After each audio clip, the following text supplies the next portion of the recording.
Hi, everybody. Great introduction. Thank you. I'm Diana Roetting. And first and foremost, I'm a CDG parent. I do not have any background in research, and I think that's an important distinction to make when we really say this was a patient-led research initiative. And our initiative is called Bloom for CARE, and we are an initiative within CDG CARE, and I'll kind of talk about that structure later. This is a quote from one of my favorite authors, and when we talk about our most important work, I know, again, today I'm highlighting our research, but really it's also the therapies. I mean, we spend 4 hours a week at one point in therapy, so it's all the doctor's appointments, the therapies. It's really not just the research, as we all know in this room. So my agenda today really is just to give you our perspective of what we've gone through, our strategy at Bloom for CARE, and also just highlighting some lessons that we've learned. I know that every single path is going to be different, and this really is just our experience. So introduction, Rosie is 5 years old. She has GMPPA CDG. Her brother Lincoln is almost 8, and he is an unaffected carrier. This is a picture of Rosie, probably the best day of her life. We went to Peppa World, which is only an hour away from here. So if there are families who want to go to Peppa World, it's an hour from here. So GMPPA hallmarks are achalasia. And achalasia is just dysfunction of the esophagus, the failure of peristalsis, which is that boa constrictor like squeezing of your food from your esophagus into your stomach. So her esophagus is really just a loose pipe. Alacrima, which is the lack of production of tears, and then some form of intellectual disability. And these hallmarks range widely, like most of the CDGs, in severity, and as well as symptoms of other neurological, issues, from seizures to gait abnormalities. I did highlight that GMPPA has a lot of autonomic nervous system issues, which are parts of your nervous system and things that we control with our body that we don't think about. For example, I don't think Rosie sweats enough. So in the summer, we have a spray bottle just like ready to go and we'll spray her down. In Bloom for CARE is a research initiative, again, with CDG CARE, and I'll talk about the benefits of that, but I think for a lot of families starting out, if we want to raise funds, if you want to go the nonprofit route, like, how do I do this? What's the structure? So this is our structure. We started the end of 2022. We do have an LLC, but really for us it's just to hold our IP and sponsor applications, et cetera. Not super active, family of one. So when we started, which is everyone's goal in this room, is to have a treatment. And so we really said, okay, here are kind of our two arms that we want to dive into: drug treatment and then gene therapy. And I also want to talk about our starting point. We did not have access to a cell line in the beginning. We did have a knockout mouse at the University of Jena in Germany, which is pretty shocking for a disease that affects less than 30 people in the world. I mean, there's probably more, but documented cases, which I forgot to highlight earlier, so ultra rare. So we were fortunate to have that. We had a lot of help by a lot of people in this room. Drug repurposing led by Perlara. We worked with Dr. Chow in his lab. And with gene therapy, we worked with Nationwide Children's Hospital as well as Jackson Labs. So jumping into our drug treatment, and it's so nice that we've had so many wonderful talks over the last 3 days about a lot of these strategies, so it's a nice kind of culmination of their application. So with drug repurposing with Perlara and Dr. Chow's lab, we had a fly model. We also made worm models. I'm not gonna highlight some of the things that we did do that didn't prove fruitful, so for time's sake. So the flies generated 6 hits, which are just drugs that showed improvement. Actually, this was a lethality screen, meaning they went from all dying to now they're living. And so the 6 drugs, we said, okay, of these 6 drugs, how do we choose? And it was really about drug safety. What will we even consider giving to a child? And we had two top contenders. I'm just going to call them drug F and drug R. They were complete opposites. Drug F was cheap, readily accessible. You can get it at any pharmacy. A month's supply is $20. But there's questionable safety, its use in children. Really, there were just data and usage out there really for adults. And drug R, again, total opposite. It was a discontinued Japanese drug, would be extremely expensive to manufacture because it is not commercially available at this time. There was an established safety profile down to 1 year of age. So again, exact opposites. What do we do? And the nice thing is working with all of these experts, there was a theory that these 6 drugs had very similar structures and they were pharmacophores, meaning that they probably work similarly by inhibiting a downstream glycosylation gene. And that's important for us, the decision. So GMPPA is a regulatory enzyme, meaning that it doesn't take A to make B. It really regulates saying, okay, well, there's too much B, A, stop making that B product. Very simple explanation that I'm sure everyone's cringing at. But so, that was important because we said, well, what do we do if we think that the mechanism of action is similar for working for our disease? Then why don't we trial drug F? If it works, then we will manufacture drug R. So how do we trial drug F? We wanted to do an off-label study. We need a PI, someone to prescribe it and monitor us for safety purposes. So we hunted down Dr. Morava, like many of us do. And we were able to start a drug study. So overview of our 6 months on an off-label study of drug F. Drug F is finasteride, which is a testosterone inhibitor. And giving background of why we don't want to use this long-term, not just for Rosie, who's a female, but not ideal for male patients in the peripubertal age range. And most of the patients in the U.S. that other families I'm in contact with do have male children. It also affects other neurogenic steroids. Again, questionable long-term use. We did find some other published cases used for other diseases down to the age of 6 or 7. But again, very isolated, not a whole lot of follow-up data was given beyond maybe, 12 months. So I'm happy to say on finasteride, we're on month 9. We have seen some improvement, which is fantastic. I'll share some very obvious improvements. So her feeding has improved significantly. We probably saw this within 2 to 3 weeks of her being on the medication. More foods were tolerated, a variety of foods. Meal times are shorter. Now, by no means is she eating like a typical child. But again, just those small gains in her day-to-day life, huge quality of life impact. And I share this story because I think a lot of parents in this room can relate. She ate a cake pop at school, and that was the most exciting thing for us. It brought tears to our entire family that she was able to do that. And then also very clearly expressive language improvement. She had a 6-point increase in 6 months of her expressive language on the PLS-4 kind of scale, which the speech therapists use to gauge expressive and receptive language. We're still working on a biomarker like everybody else. And I also wanted to share kind of the risky and the scary side of trying these drugs. I just talked about all these great things, but it is, a reality that sometimes we might potentially see negative side effects.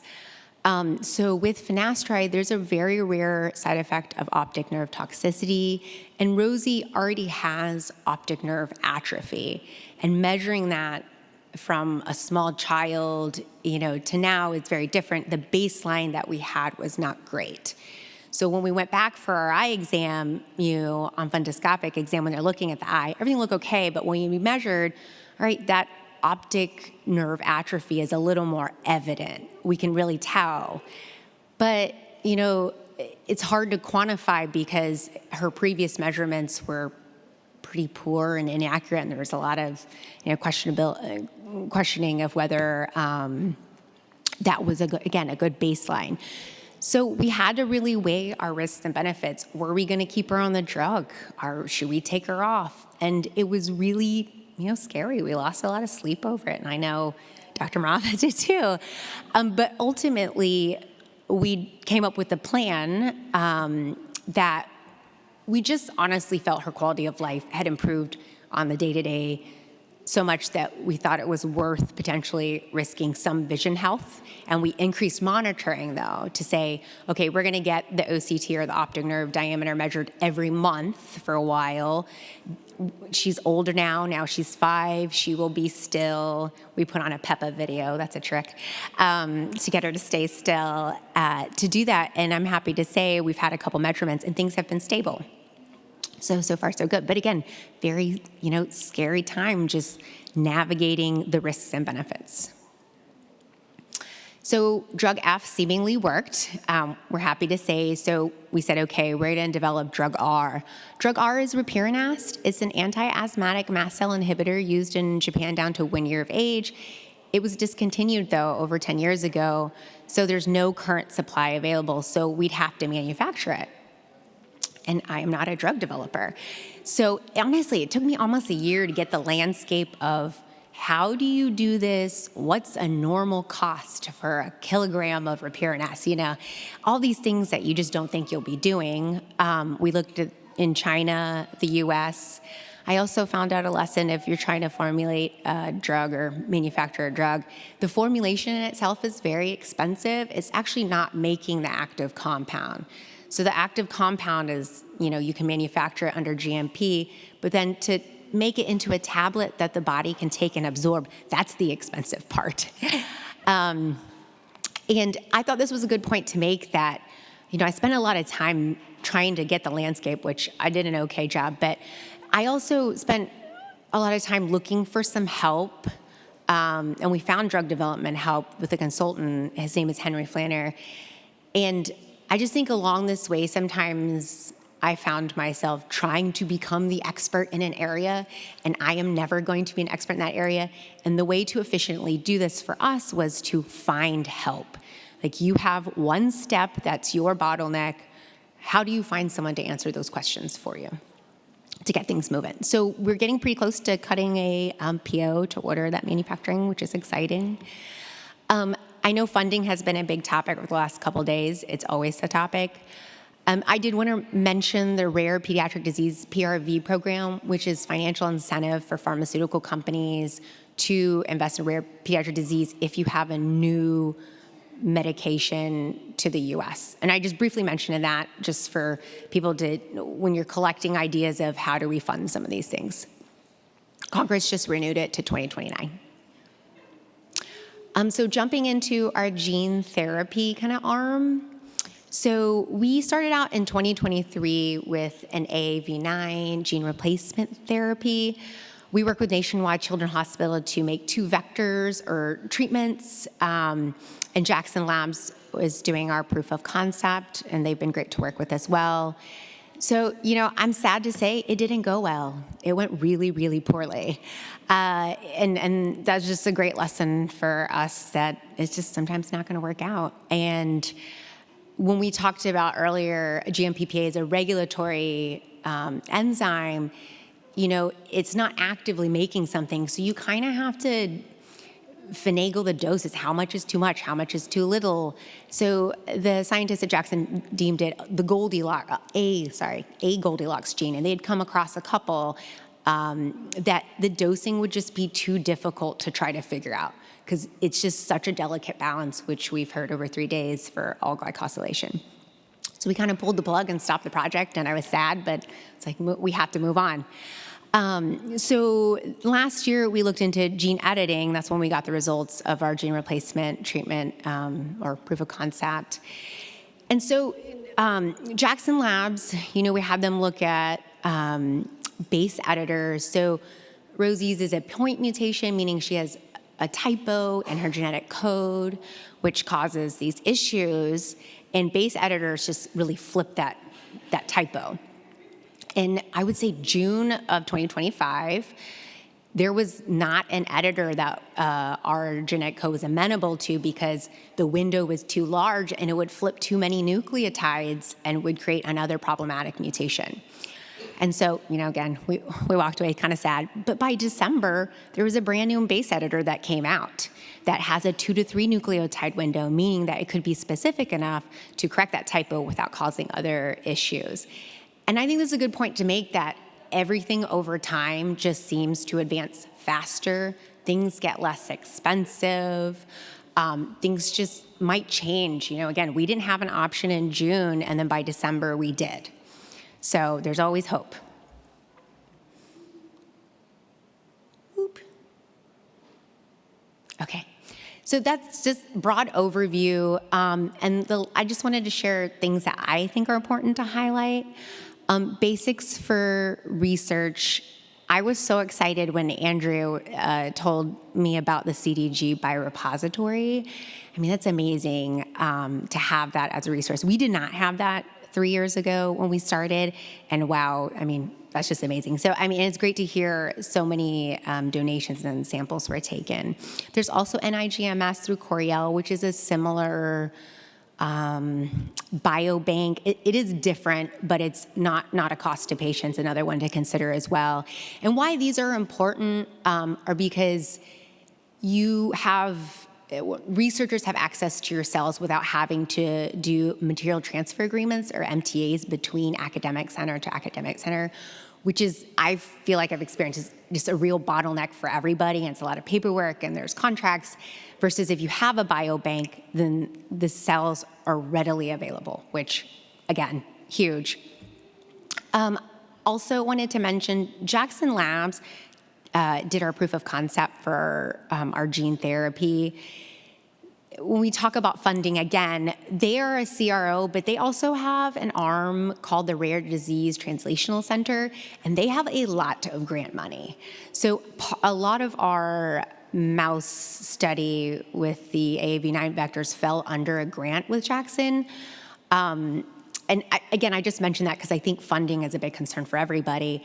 And they also have a mouse model program. They have NIH grant money to create mouse models if you do not have one already made. Now, we did not qualify because we already had one made in Germany. But so if you have a mouse model that you need to make and nothing has ever been made, you can always apply with their kind of not-for-profit arm at Jackson Labs. So I talked a little bit about a fiscal sponsorship is our structure with CDG CARE versus doing your solo nonprofit or your own private foundation. So the fiscal sponsorship worked out really well for us because, again, we're one family trying to do all of this.